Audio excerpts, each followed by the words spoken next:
Welcome everybody to a new episode. My name is Lorenzo Martinez, and on today's episode we're going to talk about two types of stretching: dynamic stretching and static stretching. Dynamic stretching you want to use pre-workout, and static stretching you want to use post-workout. So first we're going to do dynamic stretching. Dynamic stretching is stretching while your body is in motion, okay? This should be performed before a workout or any activity you do as practice, sports, weightlifting, etc. It helps you get the body nice and warm. It helps you get a nice blood flow through your body, and it also spikes your heart rate so you have an awesome workout. The holds of the stretch should be no longer than 2 to 3 seconds max. So you're just going to do it, take a deep breath in, and that's as long as you hold your stretch for, 2 to 3 seconds. You want to mimic the movements used in a sport or activity that you're doing, okay?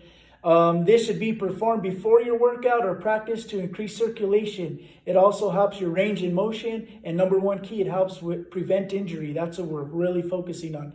So I'm going to go through a routine of dynamic stretching that I do before any activity that I do, and that I have some of the people that work out with me do as well. So I'm going to show you some dynamic stretching routine that I'm going to do right now. So I'm going to show you my routine of dynamic stretching, okay? So we're going to start with our left leg. You're going to come up, 1, 2, cross your leg over your other leg, lean forward a little bit. You should feel it in your hamstrings, your glutes. The same leg, you're going to step forward. You're going to drop the other knee. You're going to put your hand on the floor. You're going to open up your chest, reach up, come in, stand up with the same leg. You're going to feel it in your calf and your hamstring. Legs together. Come up. So we're going to do the other leg. So we're going to go 1, 2, 1, 2, step forward, come down, put your hand on the ground, open up, come together, stand up, feel it in your calf and hamstring, bend your knees, come up. So you're going to do it a little faster, okay? I was just demonstrating, so I was going through it a little slower, but you could tell I'm already sweating, my heart rate's up.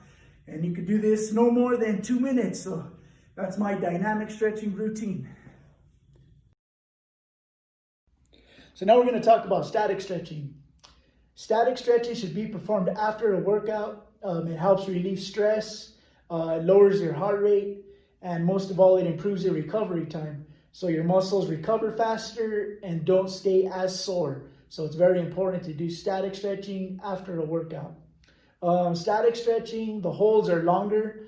They're for about 30 to 60 seconds. So it's very important to do static stretching after a workout than before a workout, because your muscles tighten for static stretching and they could lead to injury. So what happens when you do static stretching and you hold them for longer, your muscles get tight, and it takes about 30 minutes for them to expand back again. So if you go into a workout or an activity when your muscles are tight after stretching, you're gonna get injured, and that's not what we want.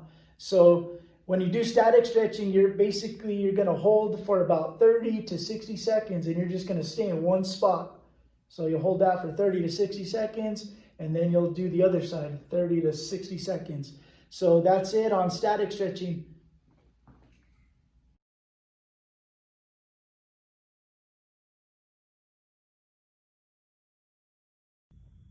Now for static stretching, let's say we're going to do our legs, okay? So you just come up, you're going to hold 1, 2, 3, 4, 5, 6, well, for 30 to 60 seconds. That's static stretching. You always do the other side. Hold it for 30 seconds, 60 seconds. That's what static stretching is. Like I said, shoulders, you hold it for 30 seconds to 60 seconds.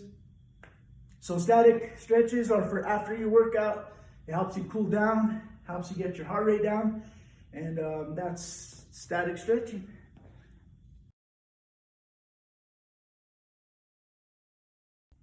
So that concludes our episode of proper stretching. I think it's very important to do dynamic stretching and static stretching. There have benefits to both of them. But if you want me to go into more detail and more depth, just write to me on my Facebook or our YouTube page. I hope you guys enjoyed it. I hope it was beneficial. If you have any questions or comments, feel free to message us. Hope to see you guys next week. We'll be covering how to do a proper push-up. So we'll see you guys next week.